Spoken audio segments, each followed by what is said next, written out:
bonjour et bienvenue à Pacte Pot. Alors moi c'est TK, Terry Kaufman, l'américain de ce groupe d'amis réunis par le rugby, et je suis très content d'être là avec notre Rasta Rabbit de Pac. Alors c'est Charlie Bayer. Salut mon Charlie, comment tu vas? Salut mon TK, ça va super bien. Je reviens d'un déplacement à Nantes avec l'équipe de Boulogne de la CBB.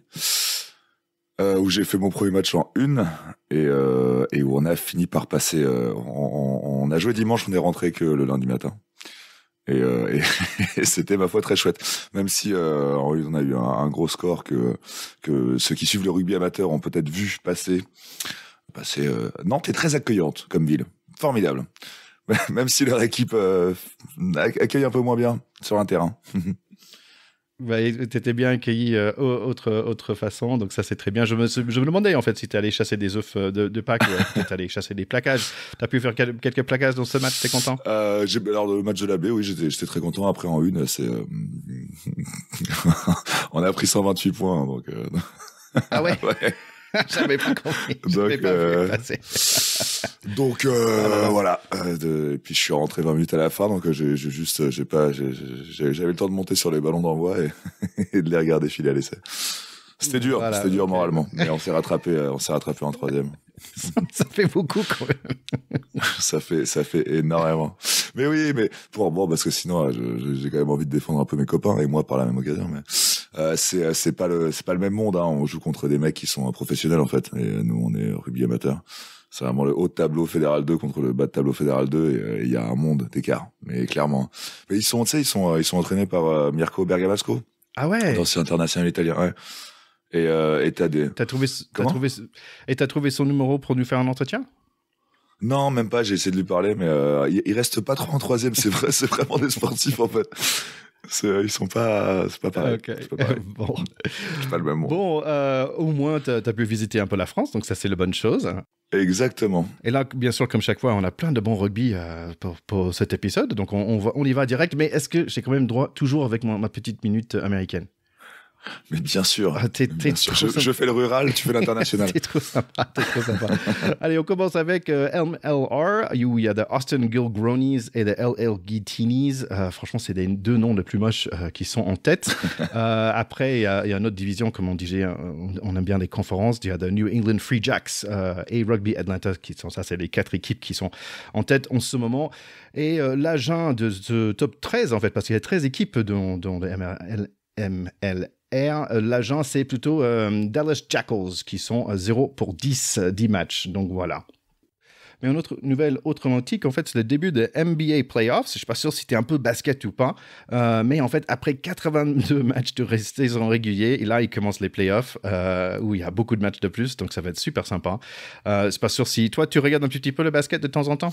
Non, je ne suis pas très basket. C'est pas ton truc. Tu as un bon taille au petit. Tu aurais pu... On me l'a dit souvent. Mais t'es grand, tu devrais faire du basket. Et non, trop maladroit. Bah écoute, c'est très sympa quand même quand ça arrive à ce niveau-là. Et il y a plein de personnalités. Au cas où, nos chers auditeurs, si vous êtes très grands fans de NBA ou cherchez à découvrir un peu plus, je vous invite d'aller découvrir trashtalk.fr, surtout sur Twitter. Il est très présent sur Twitter. Ou bien sûr, il y a Radio Merguez où j'ai fait un petit guest host il y a une fois, il y a un certain temps. Il parle un peu de basket de temps en temps. Donc NBA, c'est là. Et tiens, j'ai aussi entendu un petit truc. Les États-Unis vont peut-être entendre un peu plus de rugby bientôt parce qu'il y a Sonny Boy Williams qui a une nouvelle carrière en tant que on va dire boxeur, et peut-être son prochain match ça va être contre Jake Paul, le fameux YouTuber. Mais non. Ah ouais. Ah oui, bah oui, c'est les combats de boxe de personnalité, quoi. Donc j'ai hâte de quand même de voir ça, parce que je me pose la question, s'il arrive à battre Sonny Boy Williams, quand même, je dirais chapeau bas, parce qu'il a battu quand même quelques personnalités dans le monde de MMA, mais je dirais c'est pas exactement la même chose, MMA et la boxe, mais bon, j'ai hâte de voir ça. C'est des combattants de MMA qu'il avait. Ouais, il a deux fois, il a boxeur. Non. Ah oui, il y en a eu deux. Il y en avait deux. 5-0 pour lui. Et j'ai vu le dernier match de Sonny Boy Williams aussi, qui a bien gagné ce match contre un mec très confirmé. Bref, bon, c'est pas exactement rugby, mais c'est rugby attaché. Mais ça peut être intéressant de voir tout ça. Allez, si on passe à notre sujet du jour, qu'est-ce que t'en penses? Volontiers, parlons rugby hexagonal un peu. Oui, hey, avant de faire ça, Ouais. petit rappel pour tout le monde, s'il vous plaît, mettez un petit like et mettez un petit suivre, parce qu'on a très bientôt un des super entretiens qui va arriver. Donc, je dis rien pour l'instant, parce que pour l'instant, c'est que booké. Je dis rien pour l'instant, mais franchement, il y a des choses qui sont superbes qui vont arriver dans le mois qui suit. Donc, merci bien de nous abonner, de suivre et partager et toutes ces bonnes choses, parce que il faut pas arrêter les 2, 3, peut-être 4 entretiens qui vont suivre dans le mois qui arrive. Donc, ça va être vraiment très chouette. Oh, ce teasing, mon ticket, ce teasing. Comme Théo dirait, les Américains, ils savent faire du marketing. C'est ça. Absolument.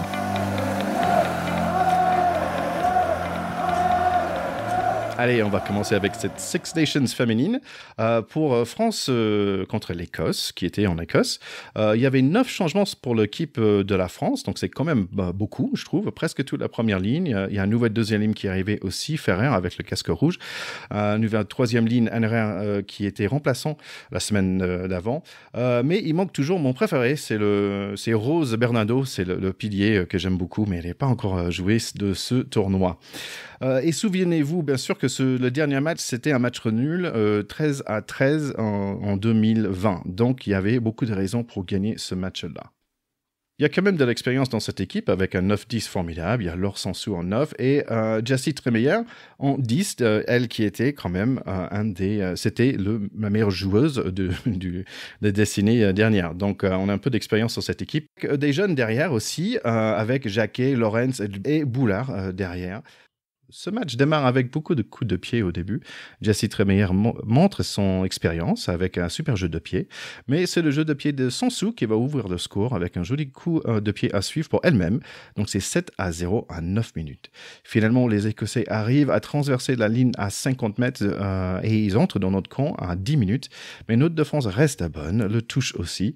Val fait ce qu'elle aime bien faire, ça veut dire des plaquages qui fait mal. Quand même, il y a beaucoup de pénalités contre nous. 7 contre nous et 1 contre l'Écosse à 18 minutes. Et donc, un pénalité pour les Écossaises, 7-3. Notre attaque n'a pas pu faire grand-chose pour l'instant, jusqu'à 28 minutes où Sansu fait un petit passe pour Tremeyer. Très propre tout ça, 14-3. 35 minutes, on a une super opportunité, mais on perd le ballon à leurs 5 mètres. Hermé contre le coup de pied et Sansu marque son deuxième essai avec un peu de douleur après. La capitaine Hermé va marquer son propre essai juste après. C'est 28-3, 4 essais, tous bien convertis. Deuxième mi-temps, les Écossaises essaient de tester notre défense, mais on tient bon. Notre attaque commence à dérouler, mais les Écossaises savent plaquer aussi. Joli petit bras de fer entre ces deux équipes. C'est les finisseurs qui arrivent, notamment Joyeux et Safi Ndiaye. Joli petit moment écossaise, et qui va nous gratter le ballon quand ils sont chez nous, c'est Safi Ndiaye, bien sûr. Les Écossaises nous mettent un peu de pression, mais on les fait attendre longtemps. Finalement, ils arrivent à marquer 28-8. Il nous reste 10 minutes dans ce match, mais le score va rester le même, malgré une petite opportunité pour nous. Belle victoire de cette équipe de France, mais où tous les points étaient marqués dans la première mi-temps. Oui, alors la physionomie du match était assez amusante, parce qu'en fait, même si on pourrait croire que on a perdu la deuxième mi-temps, donc c'est un peu comme on n'a pas scoré en deuxième mi-temps. Mais on peut le voir différemment. C'est vrai qu'on n'a jamais été mené au score non plus. Donc en fait, c'est vraiment que les Françaises ont fait tout le travail en première mi-temps. Elles sont peut-être relâchées un peu après. Et si on regarde cette deuxième mi-temps, on pourrait craindre un peu. On pourrait se dire, est-ce qu'il y a une relâche et tout. Mais je pense que les Françaises ont pu peut-être avoir un certain relâchement et se contenter de gérer en deuxième mi-temps, mais parce qu'il y avait eu une première mi-temps aboutie et qu'il suffisait et la preuve en est, le score final est là pour leur donner raison. Ouais, t'as raison. On peut dire qu'ils avaient très faim en défense parce franchement, ils montaient de façon très agressive chaque fois. En fait, ils donnaient pas beaucoup de place aux Écossaises. En plus, les Écossaises, il y avait le ballon beaucoup plus souvent que, je pense, 65 à 35 ou quelque chose comme ça au niveau de temps de ballon. Je pense que les Françaises aussi, ils ont fait 2 fois plus de plaquages, si je me souviens bien, par rapport à des Écossaises. Mais c'est quelque chose qu'on a un peu l'habitude maintenant. L'équipe qui gagne, il laisse l'autre équipe tenter, et c'est sur les contre-attaques. En fait, on a très bien joué les ballons qu'on avait. Il y avait quelques petits en avant, mais c'était pas de fin du monde. Moi, je trouvais que en fait, c'était comme tous les 10 minutes, il y avait une opportunité pour les Français. Au premier mi-temps, ils ont marqué tous les 10 minutes.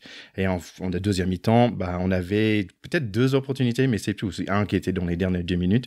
Mais on n'a pas eu tant d'opportunités que ça, en fait. On a fait preuve de réalisme, en fait. C'est comme ça qu'on dit. Quand il y a un bel opportunisme sportif, on dit faire preuve de réalisme.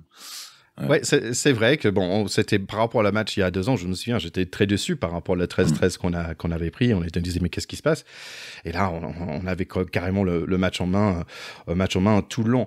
Bon, on a la semaine prochaine, on a quand même Pays de Galles qui arrive. Pays de Galles qui a quand même gagné leurs 2 premiers matchs, un peu de surprise là-dessus, mais donc ils sont là pour gagner. Bon, bien sûr, l'Angleterre vient de les battre 55-6, mais ça reste quand même l'Angleterre. Je pense qu'ils sont en moyenne, ils ont gagné tous leurs matchs par 57 points ou quelque chose comme ça, quoi, dans ces 6 nations, donc c'est assez impressionnant. Oui, parce que c'est surtout ces Anglaises, c'est clairement l'ogre de la compétition, c'est les numéros 1 mondial, elles marchent sur tout le monde, c'est un peu les all roses, je sais pas comment on pourrait dire pour les comparer à ce que sont les All Blacks pour le rugby masculin en fait. Ouais, c'est ça. Donc, bien sûr, pour le dernier match, ça va être nos Françaises contre eux. Entre-temps, on a quand même Pays de Galles, là, la semaine prochaine. Donc, c'est un vendredi soir. Je pense que ça va être bien sympa de regarder ces matchs. Et ça va être vraiment le dernier vrai test avant cette match contre l'Angleterre. Allez, l'autre match du round 3, c'était Irlande qui ont battu Italie 29-8. Pour la semaine prochaine, comme on a dit, Pays de Galles contre la France, on a Italie contre l'Écosse et l'Angleterre contre Irlande. Et le dernier week-end, il y aura Pays de Galles, Italie, France, Angleterre, bien sûr, et Irlande, Écosse. Donc voilà pour ces 6 nations femmes. On attend la suite avec impatience, mais il n'y avait pas que ça, il me semble, dans le rugby, dans l'actualité rugbystique. Oui, tu as raison. On avait beaucoup de Heineken Cup aussi dans ces 2 derniers week-ends. Et ça, franchement, ça se fait vraiment plaisir. Même si j'ai pas pu regarder beaucoup de matchs parce que j'ai pas BeIN, moi. Je suis pas sûr si tu l'as chez toi. Non, j'ai pas, mais devrais-je le dire au vu et au su de tous, il y a des sites de streaming voilà, sur Internet. Ne dis à personne. On peut trouver parfois des moyens. En trébuchant comme ça, quand mes doigts par mégarde tapent quelque chose sur Internet, je tombe quelquefois sur un match comme ça gratuit. Ce qui est marrant aussi, j'ai réussi à convaincre ma femme d'avoir Canal+, parce que j'ai dit non, c'est très important pour mon podcast que je puisse regarder tous les matchs de rugby. Après, j'ose pas pousser si loin pour dire non, il faut Canal+, et BeIN Sport pour tout le rugby. Je pense pas que ça va passer. T'as été super malin, mon petit ticket, de réclamer Canal+, pour avoir le podcast. Mais bon, c'est vrai que c'est quand même un peu tristoun qu'il arrive au rugby. Ce qui était arrivé au foot, il faut quand même cracher pas mal d'argent pour pouvoir voir tous les matchs. Et d'ailleurs, on a quand même encore France Télévisions qui diffuse quelques matchs de Heineken Cup dont on peut parler maintenant. Ouais, bah super, on va faire ça. Et écoute, apparemment, c'était assez nouveau d'avoir aller-retour sur ce round de 16, ouais. Et c'était lié à tous les problèmes de Covid qu'on avait eu.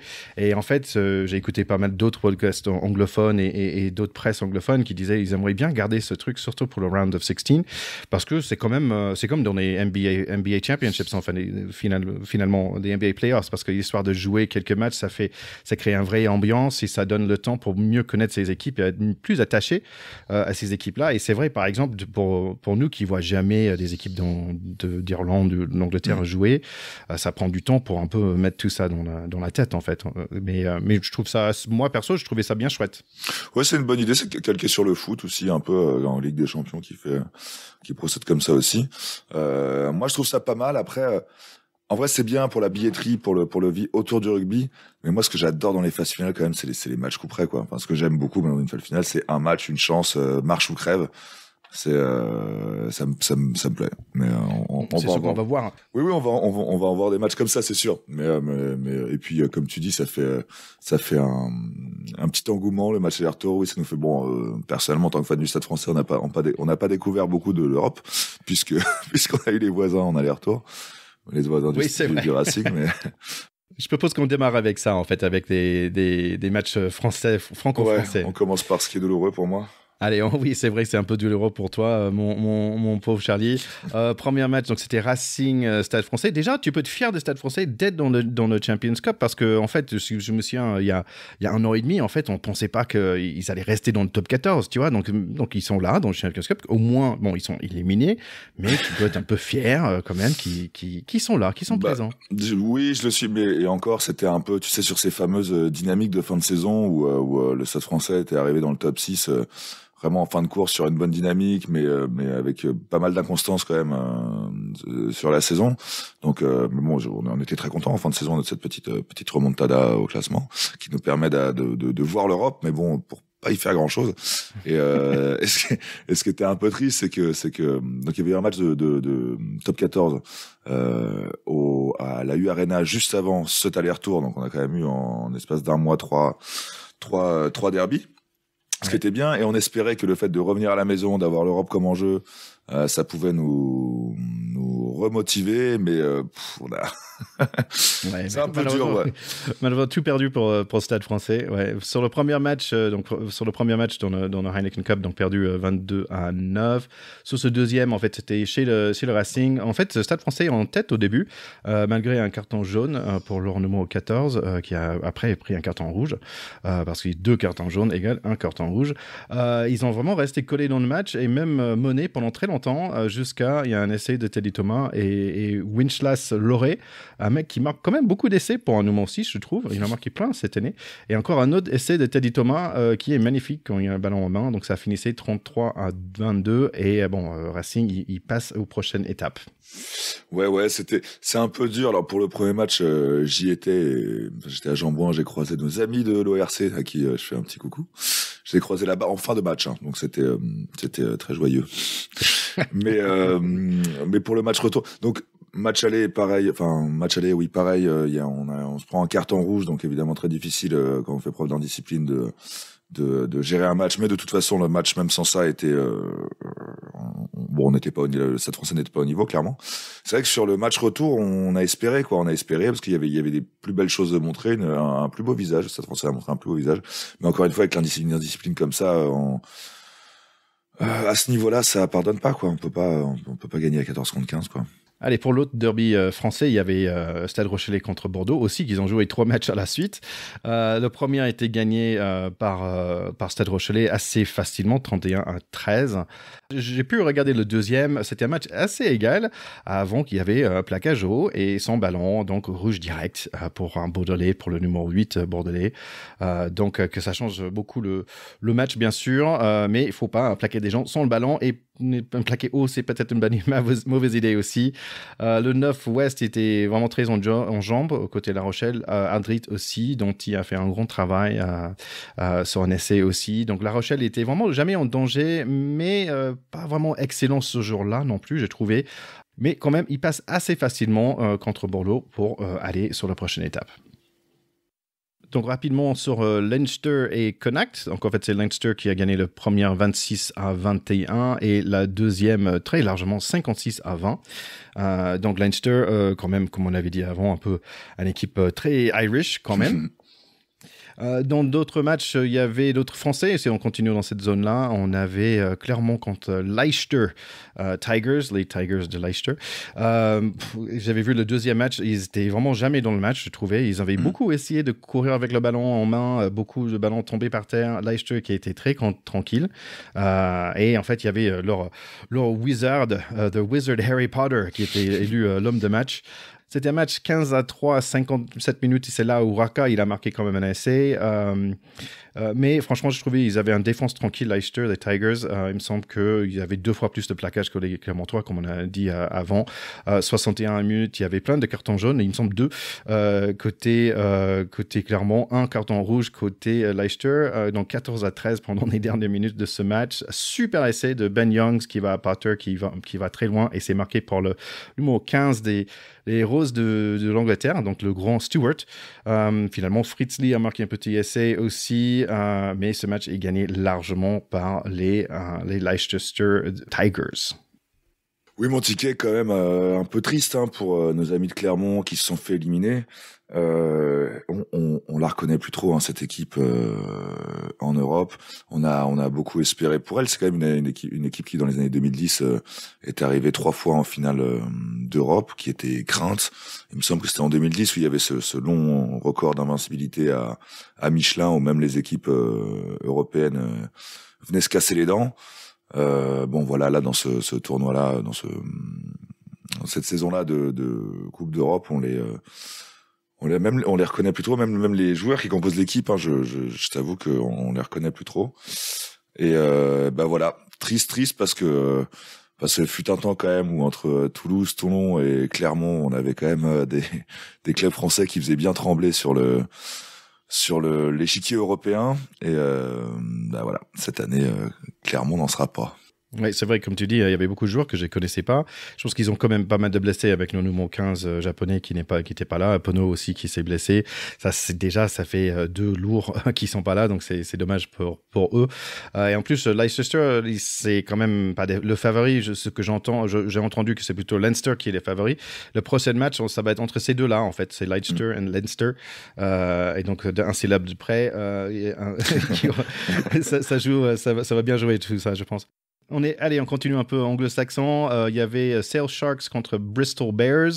Si vous vous souvenez des Sale Sharks, c'est avec leur influence de Faf de Cler et beaucoup de Duprez. Je pense qu'ils ont moins 4-5 Sudaf sur leur équipe. Ils ont perdu le premier match. Et pourquoi? Parce que le Bristol Bears, ils ont un Radradra qui est arrivé fin de, je pense que les dernières 20 minutes, et il marque tout de suite son essai.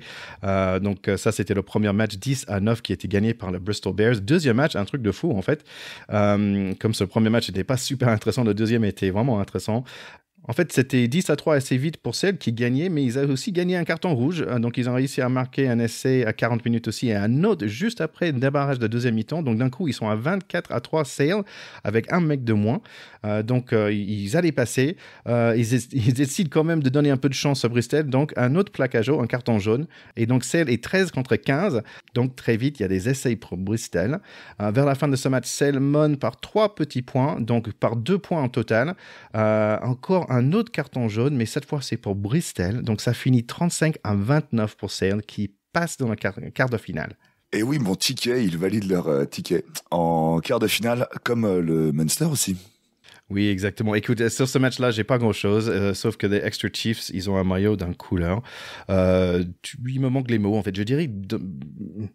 Ouais, je dirais dentifrice, parce que c'est une espèce de bleu pâle. I don't know, je sais pas, dentifrice, toothpaste, je pensais que à ça. Bref, Exeter était en tête parce qu'ils ont gagné le premier match 13-8 contre Munster. Ils étaient quand même aussi en tête dans ce match-là au début. Après, c'est finalement Munster qui allait gagner ce match, notamment grâce à Joey Carberry, l'Irlandais, qui a bien joué, surtout au niveau de pied. Et il y avait un très joli essai du Sudaf d'Adendae, passe par Zebo, un super passe. Donc voilà, plus de ce maillot bleu vert bizarre de Exeter Chiefs, mais c'est juste les rouges de Munster qui passent. Ben oui, mon ticket, mais si t'es un peu regardant, on va dire, sur le design des maillots, ou du moins leur couleur, t'as dû aussi être impressionné par le maillot de Montpellier, si on veut parler de leur match et de leur maillot, du coup. Oui, j'aime un peu mieux quand même ça de Montpellier. Allez, Montpellier, en fait, des 2 super matchs, ces deux-là. Apparemment, donc le premier match, ils ont bien mené le premier match jusqu'à la fin, en fait, où là, ils ont laissé les Harlequins marquer 4 essais. Donc, en fait, ils menaient 34-0 dans leur premier match. Et en fait, ça finit 40-26 parce qu'ils ont laissé dans les dernières mi-temps 4 essais aux Harlequins. Donc, notamment, il y avait Zach Mercer qui a très bien joué côté Montpellier dans ce match-là avec 2 essais. Donc, ils arrivent dans ce match-là avec un peu d'avance, mais pas tant que ça. Vite fait, on voit que c'est les jours des Harlequins quand même, parce que ça prend 1 seule minute pour marquer leur premier essai. Et à 28 minutes, je vous invite, nos chers écouteurs, d'aller regarder cet essai-là, parce qu'il est vraiment tout magnifique, et je pense que ça va être le meilleur essai de ce championnat. Il y a Marcus Smith qui prend le ballon, quelqu'un fait le petit geste pour le sauver de sortir après un coup de pied. Il fait un grand travail, et franchement, ça va, je sais pas, 80 mètres, et c'est juste très, très beau. Donc, ce match est extrêmement proche, avec beaucoup de bruit, c'est vraiment formidable. Carton jaune contre Montpellier, donc essai pour les English. On est 1 point d'écart, en fait, pour passer sur la prochaine étape, pour passer pour le quart de finale. Mais Marcus Smith, le jeune, il rate la transformation qui est assez proche quand même. Je pense que c'est à 15 mètres, c'est juste un petit peu sur la gauche. Donc, c'est complètement faisable. Donc, bon, il grandit, on va dire, mais il manque de transformation. Donc, ça fait passer Montpellier plutôt que les Harlequins. Et ouais, mon ticket pour les petites histoires que moi j'aime bien toujours, ça vous a sans doute pas échappé. Dans ce match, Joe Marler qui est jamais le dernier pour se faire remarquer, un peu chambré notre français Ouedraogo, Fulgence Ouedraogo, donc le 3e ligne de Montpellier. Et alors que il y a son neuf à Joe Marler qui doit dégager coup de pied derrière le rock, quoi. Et Joe Miller fait un petit signe de la main à Ouedraogo pour lui dire reste ici quoi, bouge pas. Il lui pointe deux doigts lui et le sol, genre ouais, reste assis quoi. C'est assez marrant. Enfin, on sait que c'est de la vanne pour lui. Et d'ailleurs, tout se termine bien. On sait que c'est de la charriade de rugby parce que il y a Ouedraogo l'a interpellé sur Twitter. Enfin, lui avait fait l'avait interpellé quoi. Et Joe Marler avait répondu désolé frère, je ne faisais que de m'amuser avec toi. Félicitations et bon courage pour le quart de finale. Donc on reste dans le sportship, dans le friendship. Ouais, je pense que nous on reste fan quand même de ce mec. Ah ouais, non mais bien sûr, c'est génial. C'est de la vanne. Il y a pas de manque de respect. C'est très drôle. Il est très drôle. Allez, on finit avec la dernière match, c'était Toulouse-Ulster. Donc en fait, c'était gagné par Ulster ce premier match. Dans le premier match, Toulouse est revenu vraiment en dernière seconde pour marquer un essai et heureusement, parce qu'ils avaient vraiment besoin des points là dans ce deuxième match. Le grand nouvelle dans ce match, c'était Antoine Dupont n'avait pas son super match, il n'avait pas le meilleur match de sa vie. En fait, finalement, il y avait un autre 9 qui est entré. Lui, il est passé en 10. Notre 10, Ntamak, il est passé en centre. Et finalement, le 9 passe à Dupont, il fait un petit poup et voilà, il marque l'essai de la gagne 30-23. Aggregate, c'était 49-50. Il gagne pour un petit match, Stade Toulouse, mais il passe quand même. On est très content que les Toulousains continuent leur aventure en Coupe d'Europe. On est très content que la France puisse être représentée par ces quintuples champions d'Europe. Oui, exactement. Donc, parlons de ça pour le prochain round. Donc, c'est des quarterfinals. Toulouse va être contre Munster. Il y aura Leicester Tigers contre Leinster. Il y aura Racing contre les Sudaf de Sale Sharks. Et Stade Rochelet contre Montpellier. Donc, on a hâte de voir tout ça. Hâte de voir tout ça. Encore un duel franco-français, mais des belles. Le Toulouse-Munster va être super intéressant, même si le Munster n'est plus le Munster des années 2000, mais ça va être un très beau choc, très beau à voir. Oui, donc voilà, c'est tout pour aujourd'hui. On va parler un peu de Top 14 peut-être la prochaine fois qu'on se voit. Et comme je disais, j'ai des petites surprises qui vont arriver et c'est des belles cadeaux, je pense. Donc, j'ai hâte de partager tout ça avec vous. N'hésitez pas à subscriber, si c'est un mot en français, je pense pas. Subscriber, non, souscrire. Subscriber, j'aime bien. Subscriber, liker et subscriber. Hein, c'est pas mal. Subscribez-nous. Mais oui, et puis donnez-nous vos retours aussi. On aime bien qu'on a des retours de votre part.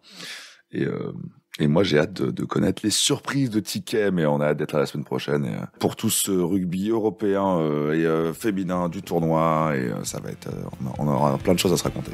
Allez, à très bientôt tout le monde.